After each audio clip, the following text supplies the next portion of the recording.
Hello, my name is Daniel Sikazwe. I'm talking about artificial intelligence and how it helps in journalism to help citizens to attain their right to know.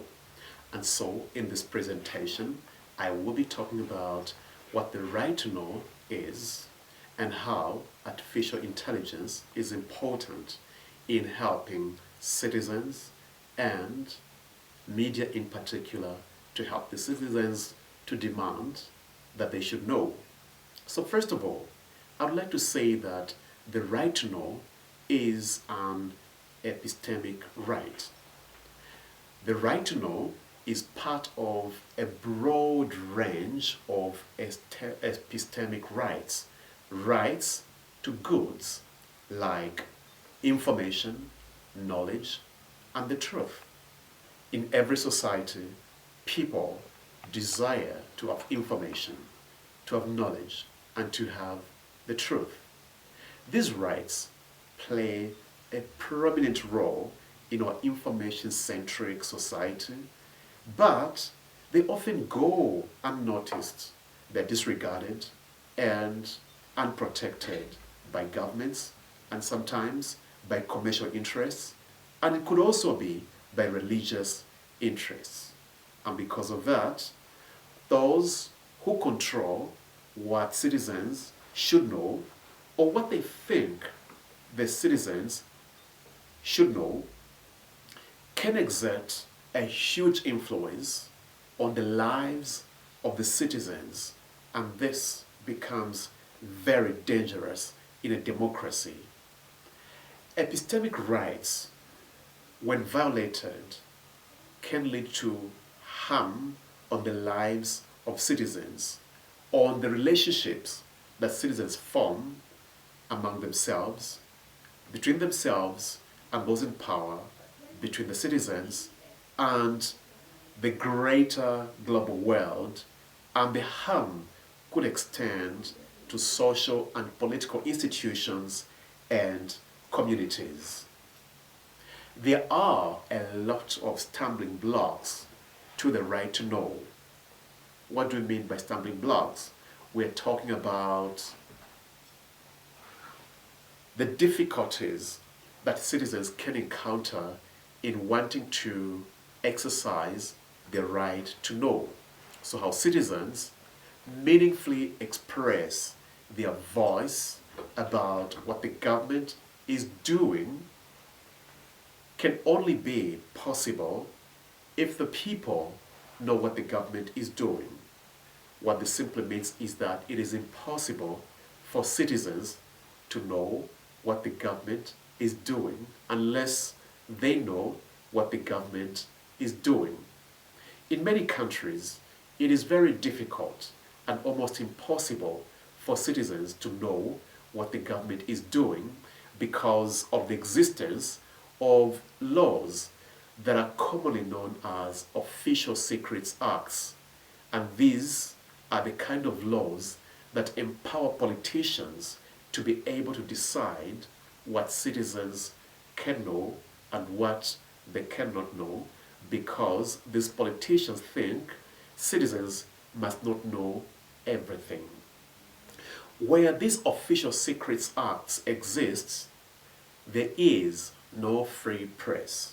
And we know that a free press with little or no information about what the government is doing cannot provide an effective check on government.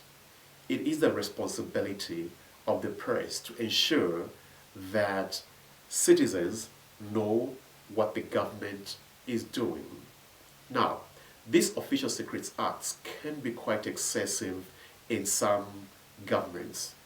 Excessive secrecy has a corrosive effect on virtually all aspects of society and governance by undermining the quality of public decision making and preventing citizens from checking the abuses of public power. Societies, however, do not have to tolerate excessive secrecy from their governments. Therefore, this means there is always a struggle between those wanting to exercise their right to know, and those who are preventing citizens from knowing what they should know. The right to know stretches beyond government. What this means is that the right to know can not only be exercised when citizens want to know what the government wants to do. It goes beyond knowing what the government is doing. There are intergovernmental organizations like the World Bank and the International Monetary Fund, or the IMF, that have today adopted, and they do emphasize that there must be policies, there must be regulations, there must be laws of full disclosure among the governments, among the institutions that they deal with.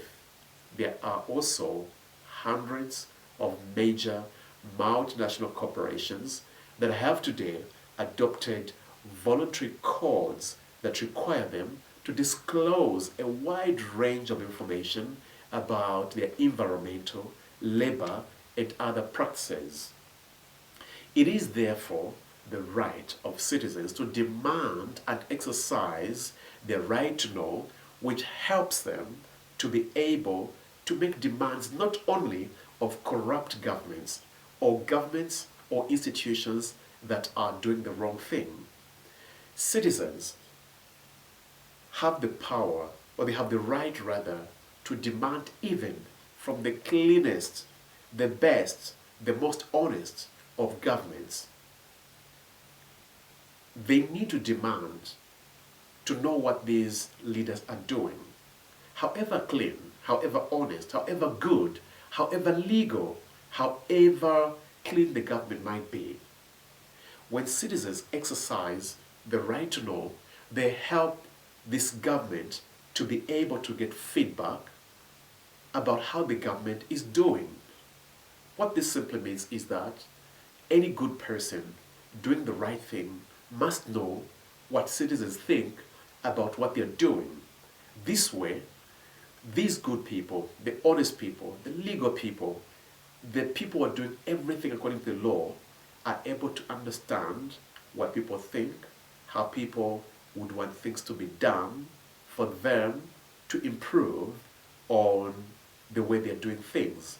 This, in the long run, leads to good policies, good laws, good rules, good development that is not only in the interest of the political leadership, but in the interest of the general citizenry.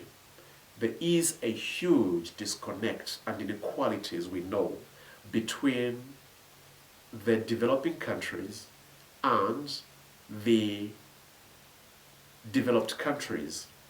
And these inequalities are brought about by globalization. When citizens can exercise their right to know, they can easily bridge that gap. In other words, think about a country like Zambia, where we get a lot of loans.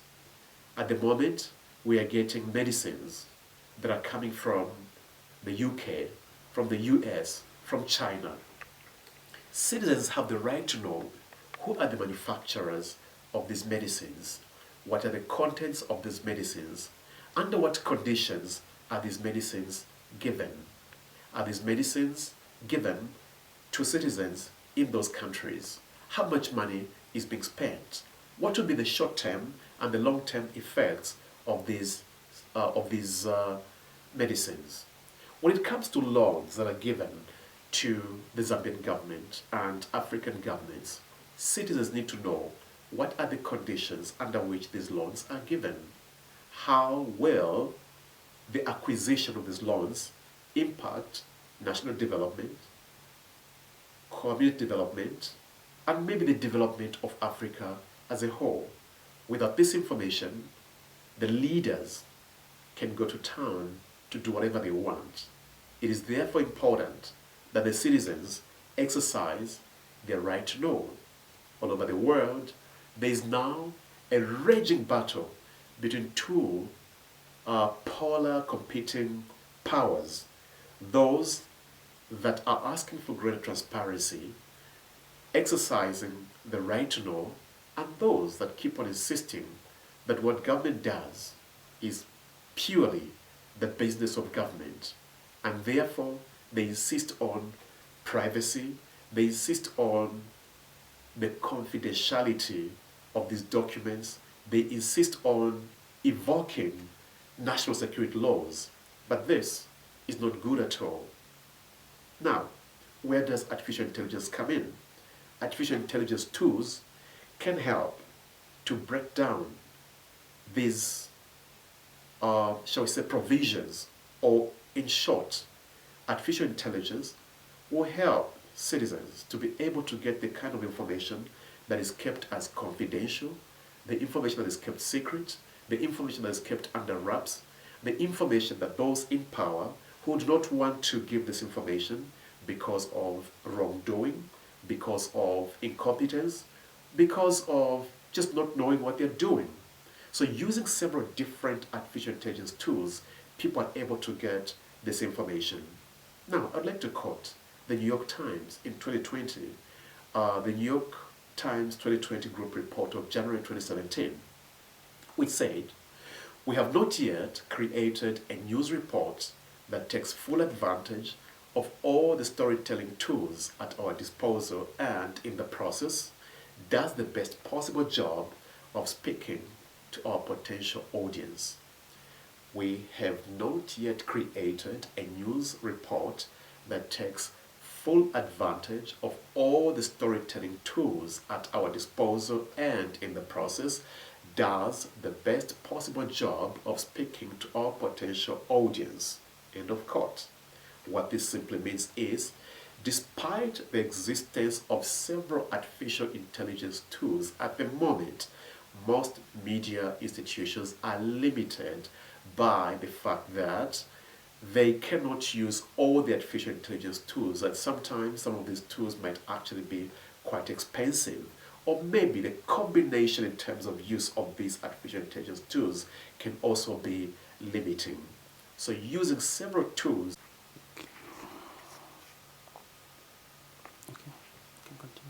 Using several tools of artificial intelligence, journalists can help empower citizens to actively participate as both producers and consumers of the news, therefore helping the citizens to be more active participants in the democratic dispensation where the truth can be blurred by misinformation and disinformation produced and perpetuated by those in power. Artificial intelligence helps journalists to live up to their modern role, and this role is that of being facilitators of a process where citizens are able to navigate their way out of a maze of information and make sense of the information. What this simply means is that in today's journalism, there are many sources, there's a lot of data dumping, and therefore citizens can become even more confused by the avalanche of information that they're exposed to. Using several artificial intelligence tools, journalists can get this information, process it, and make it easier for citizens to be able to get this information. The existence of algorithms which are ubiquitous when applied in a broad range of areas like commerce, the stock exchange, insurance businesses, social media, security and surveillance, politics, education, science, logistics and traffic can actually help the citizens to get more information.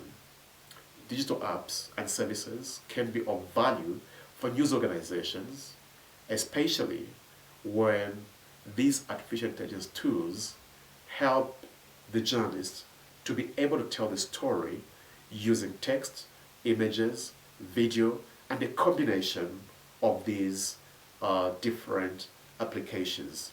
Not only do they offer technology, they also offer extremely large distribution networks or communities of followers. In addition to the new storytelling tools described, many more tools like Google AMP, Instagram, podcasts, Slack, and many others.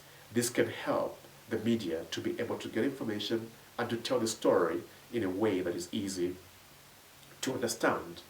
Artificial intelligence is important in creating. Artificial intelligence is important in creating a truly free press, not defined by the press being homogeneous or the same, but diverse. Therefore, for example, one media organization can decide not to publish based on the media institution's editorial and production guidelines, other media institutions, given access to the same information, can publish this kind of information. The democratization of the broadband puts pressure on legacy or traditional media to raise the standard of verification through the application of fact-checking tools. The internet can also enable journalists to sidestep, or not journalists but citizens. The internet can enable citizens to sidestep laws that might be in place that control access to information, especially in advertising or during times of elections. Using social media can allow political material to be made available to millions, targeted much more effectively than traditional media can ever manage. Now, ordinary citizens don't want to be distracted by irrelevant information. They don't want old or irrelevant information to clutter up their timelines or search results. Having complete and accurate information, as required for historical archives, could be a distraction and a disadvantage. It could stop them finding what they want to find.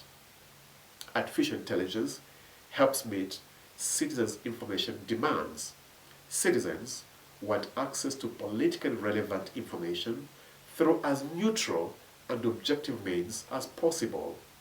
They want not to be misled or manipulated by those who seek to influence their opinions or votes.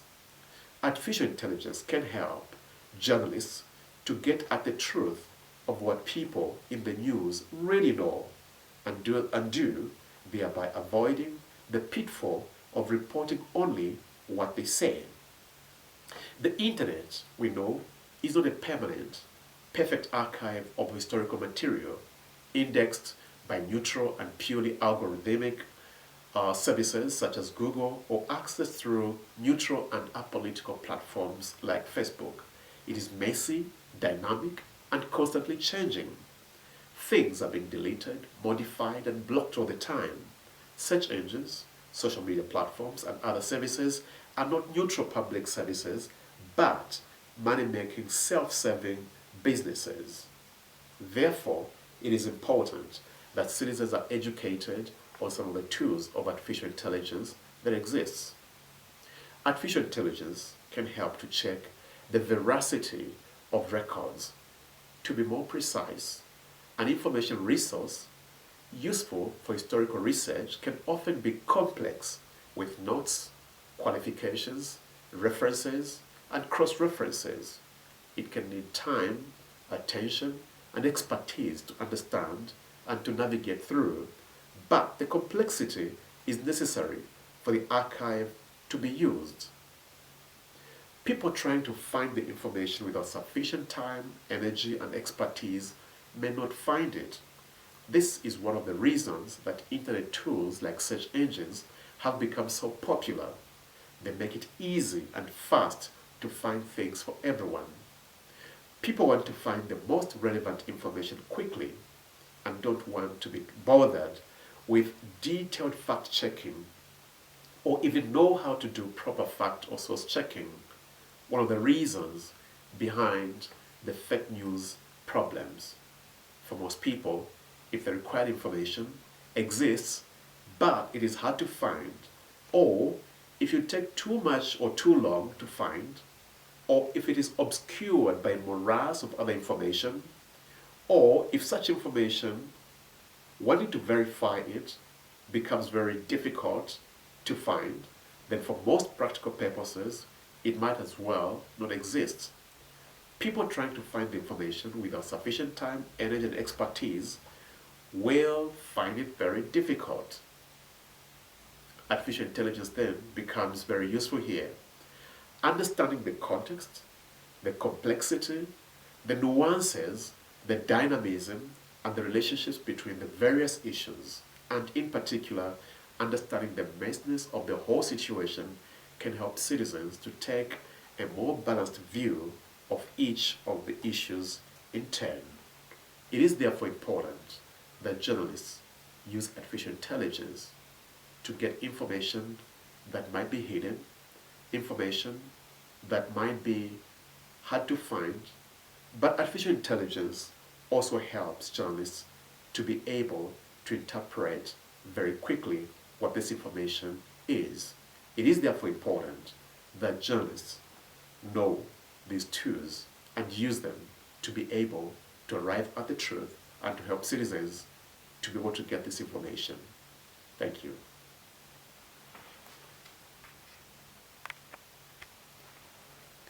Okay. That was lovely.